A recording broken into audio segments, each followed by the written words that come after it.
नमस्कार, आप सभी का स्वागत है। आज के इस वीडियो में हम मुस्लिम लीग के बारे में पढ़ेंगे।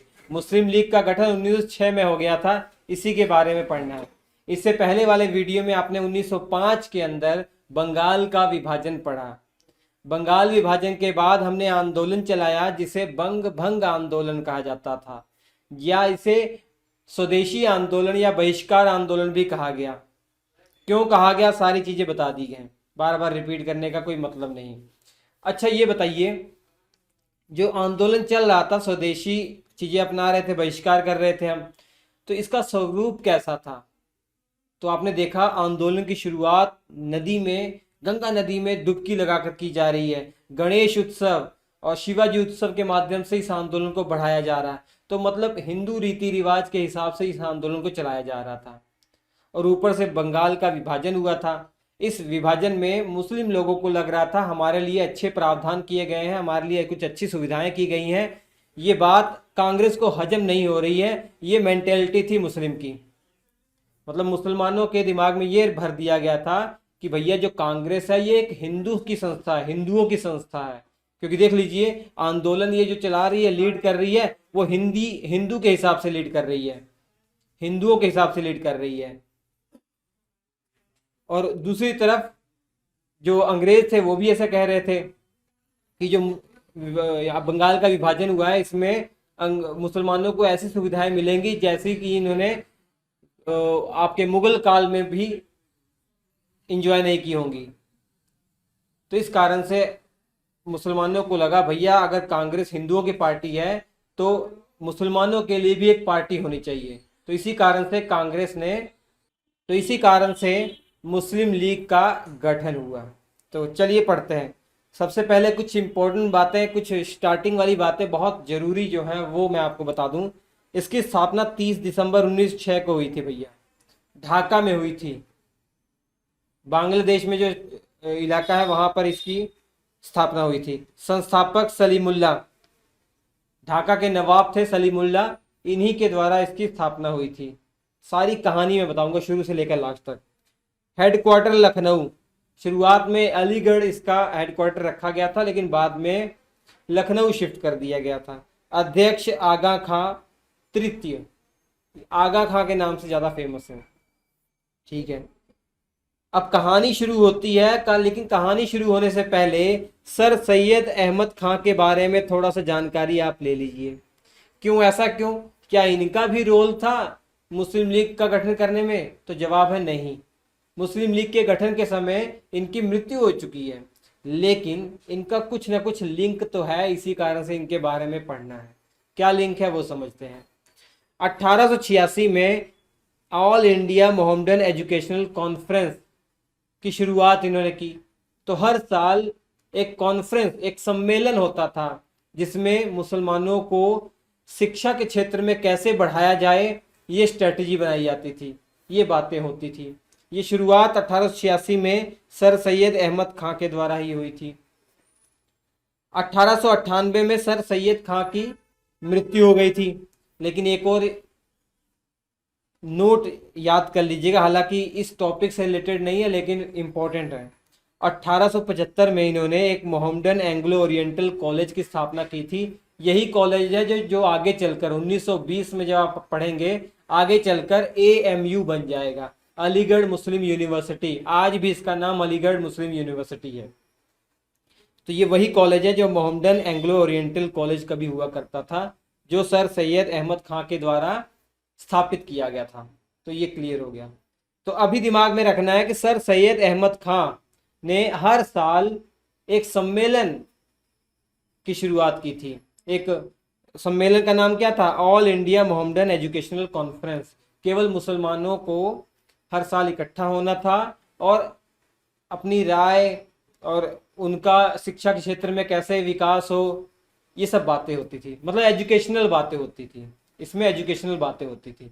ये मैं इसलिए पढ़ा रहा हूं क्योंकि जब मुस्लिम लीग का गठन होगा तो यही कॉन्फ्रेंस हो रही होगी 1906 के अंदर दिसंबर महीने में, और वहीं पर ढाका में मुस्लिम लीग का गठन होगा। ठीक है, इसलिए ये सर सैयद अहमद खां के द्वारा जो 1886 में एक कॉन्फ्रेंस की शुरुआत कर दी गई थी, ये जरूरी है। ठीक है, चलिए अब थोड़ा सा दिमाग अपना रखिए। 1905 के दौरान जब आंदोलन चल रहा है, आंदोलन चल रहा है, जब आंदोलन 1906 तक पहुंच गया, तब मुसलमानों ने पूरा मन बना लिया कि भैया लॉर्ड मिंटो उस समय जो भारत के वायसराय हैं, इनसे मुलाकात करनी है, और मुलाकात करने के बाद खुद की एक पार्टी बनानी है और खुद के जो कुछ अधिकार है उनकी डिमांड करनी है। ये मुसलमानों ने ठान लिया। तो इसलिए मोहसिन उल मुल्क का नाम सबसे पहले याद रखिए। इन्होंने पूरा प्लान बनाया कि लॉर्ड मिंटो से मुलाकात करते हैं, और लॉर्ड मिंटो उस समय शिमला के अंदर थे। हालांकि राजधानी कलकत्ता हुआ करती थी अंग्रेजों की उस समय, लेकिन गर्मी के मौसम में क्या होता था कि जो राजधानी है वो शिमला शिफ्ट कर दी जाती थी। तो उस दौरान लॉर्ड मिंटो 1906 में सितंबर अक्टूबर के महीने तक शिमला में रुके हुए थे। छुट्टियां हालांकि और इन्होंने अपनी बढ़ा ली थी। अब टाइम आ गया था कि राजधानी को शिफ्ट करने का कलकत्ता, लेकिन कुछ दिन वहां रुके थे ये। ठीक है, वो तो एक्स्ट्रा बातें हैं। तो लॉर्ड मिंटो से मुलाकात करने की ठान ली मोहसिन उल मुल्क ने। इसके लिए इन्होंने सहारा किसका लिया, हेल्प किसकी ली, एजे आर्कबॉल। ये एजे आर्कबॉल लॉर्ड मिंटो के बहुत करीबी थे। और एजे आर्कबॉल, अभी ये मैंने आपको कॉलेज बताया, मोहम्मडन एंग्लो ओरिएंटल कॉलेज, तो 1906 के दौरान ये इसी कॉलेज के प्रिंसिपल थे। तो मोहसिन उल मुल्क की एजे आर्कबॉल से बहुत अच्छी बनती थी, तो उन्होंने कहा एजे आर्कबॉल को कि आप हमारी मिंटो से मुलाकात करवाइए। तो यही है विलियम एजे आर्कबॉल। इन्होंने पूरा प्लान बनाया, शिमला में लॉर्ड मिंटो से मुलाकात करवाई। तो लॉर्ड मिंटो तैयार हो गया। ठीक है, आइए, इन अंग्रेजों को क्या चाहिए था, अंग्रेजों को भारत को तोड़ने का बहाना ही तो चाहिए था।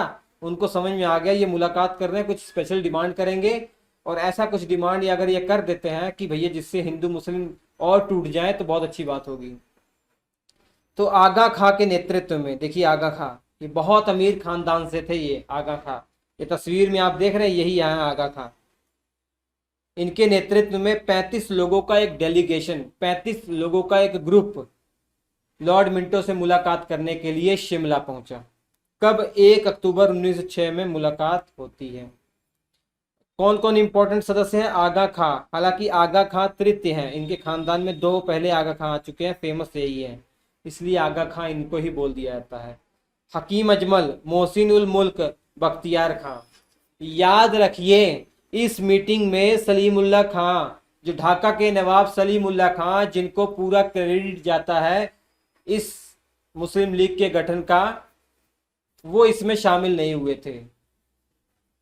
वो उस समय बीमार थे, आंखों का उनका ऑपरेशन होना था, इस कारण से ये शामिल नहीं हुए थे। अब शिमला में मीटिंग होती है, ये देख लीजिए, इसी बिल्डिंग में इनकी मीटिंग होती है। यहाँ पर मुस्लिम जो ग्रुप था, इन्होंने कुछ डिमांड की। इन्होंने कहा कि हमें एक पृथक निर्वाचक मंडल चाहिए, पहली बात तो सेपरेट इलेक्टोरेट सिस्टम चाहिए। ये इनकी बात मान ली गई थी, क्योंकि आप 1909 का जब एक्ट पढ़ेंगे, जिसे मार्ले मिंटो सुधार अधिनियम भी कहते हैं या भारत परिषद अधिनियम भी कहते हैं, उसमें उस कानून में इनकी डिमांड मान ली गई थी।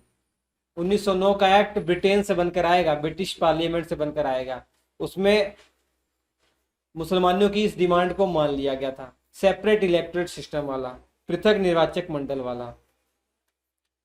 सेपरेट इलेक्टोरेट सिस्टम समझ रहे क्या है, जैसे कोई क्षेत्र ऐसा जिसमें मुसलमानों के लिए सीटें रिजर्व कर दी गई, तो उस सीट पर केवल मुस्लिम कैंडिडेट खड़ा होगा चुनाव के अंदर, और वोट पता कौन करेंगे, वोट उस क्षेत्र के केवल मुस्लिम लोग ही करेंगे। बाकी दूसरी कम्युनिटी वोटिंग सिस्टम में भी पार्टिसिपेट नहीं कर सकती, वोट भी नहीं दे सकती है। ये था सेपरेट इलेक्टोरेट सिस्टम। हमारे देश में आज ये सेपरेट इलेक्टोरेट सिस्टम नहीं लागू है। भले ही आरक्षण है, लेकिन ये सेपरेट इलेक्टोरेट सिस्टम वाला जो कॉन्सेप्ट है ये नहीं अपनाया है हमने।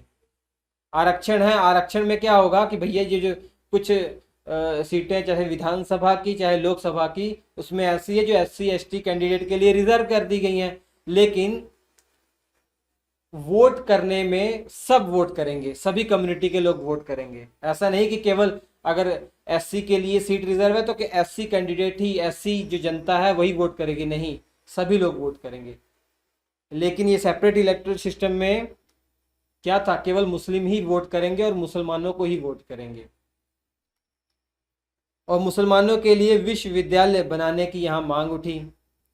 वायसराय की कार्यकारी में मुस्लिम सदस्य रखा जाए, ये भी इनकी डिमांड थी। हालांकि 1909 में पहले सदस्य जोड़े तो गए लेकिन वो मुस्लिम नहीं थे, हिंदू थे, सत्येंद्र सिन्हा।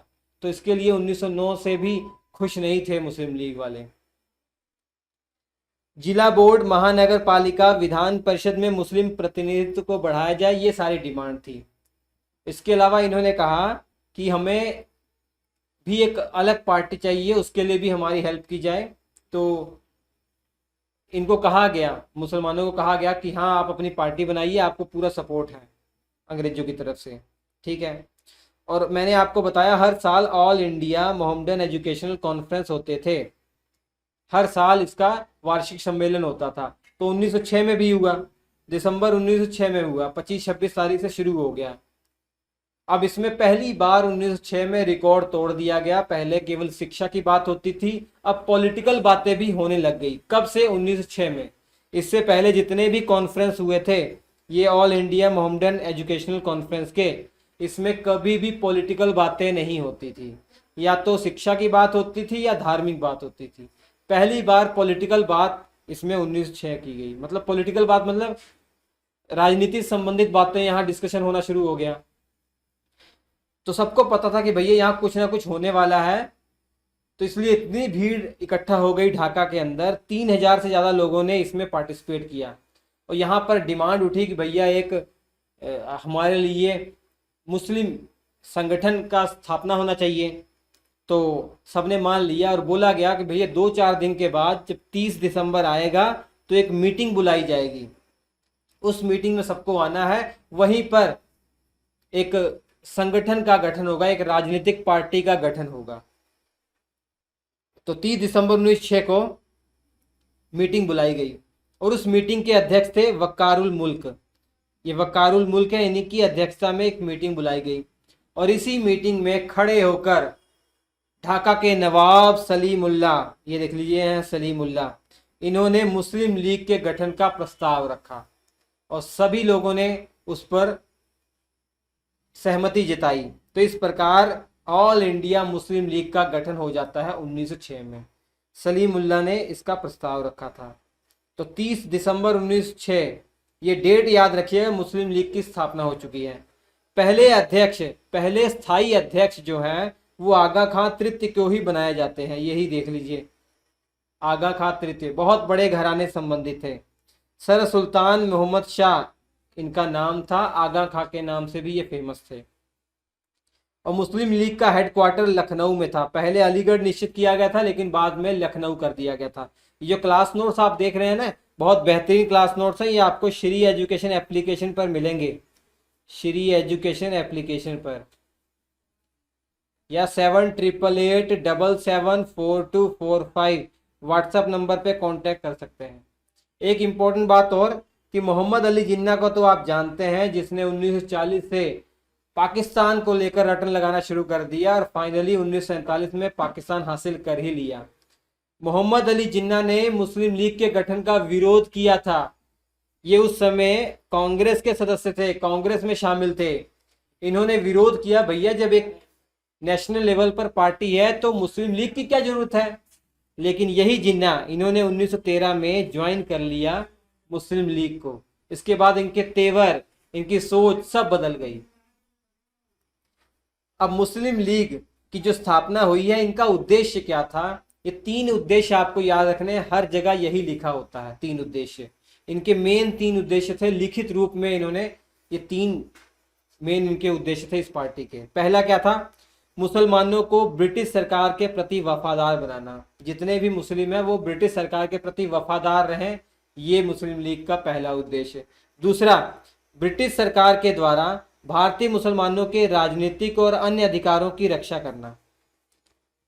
मतलब मुसलमानों का भी ख्याल रखे, मुसलमान अंग्रेजों के प्रति वफादार रहेंगे, लेकिन दूसरी में ये डिमांड हो रही कि ब्रिटिश सरकार को भी ये चाहिए कि वो जो मुस्लिम लोग हैं इनके पॉलिटिकल जो राइट्स हैं और बाकी जो अधिकार हैं उनकी रक्षा करे। ठीक है। तीसरा, मुसलमानों और भारत के अन्य समुदाय के बीच में मैत्री भाव को जगाना। मुस्लिम कम्युनिटी और बाकी इंडिया में जो कम्युनिटी रह रही हैं इसमें भाईचारा बढ़ाना, इनमें भाईचारा बढ़ाना, विरोध की भावना ना हो, ये भी इनका उद्देश्य था। तो इस प्रकार मुस्लिम लीग का गठन कैसे हुआ, कैसे सर सैयद अहमद खां के द्वारा जो भी सम्मेलन, वार्षिक सम्मेलन की शुरुआत की गई थी, उसी वार्षिक सम्मेलन का यूज करके 1906 में 30 दिसंबर 1906 में एक पार्टी का गठन हो जाता है। आगा खां स्थायी अध्यक्ष हो जाते हैं। सलीमुल्लाह खां के द्वारा इसकी स्थापना कर दी जाती है। तो ये सभी इंपॉर्टेंट जो तथ्य हैं वो दिमाग में रखिएगा। पूरी कहानी भी मैंने आपको बता दी कैसे कैसे स्थापना हुई। ये क्लास नोट्स बहुत इंपॉर्टेंट है, जरूर ले लीजिएगा। और भी कोई डाउट हो तो आप कमेंट कर सकते हैं। 7888774245 व्हाट्सएप नंबर पे कांटेक्ट कर सकते हैं। और श्री एजुकेशन एप्लीकेशन को आप जरूर डाउनलोड कर लीजिएगा। यहाँ पर आपको कंप्लीट जीएस के क्लास नोट्स मिल जाएंगे, बेहतरीन क्लास नोट्स। तब हम आपसे मुलाकात करेंगे अगले एपिसोड में बच्चों। तब तक के लिए नमस्कार।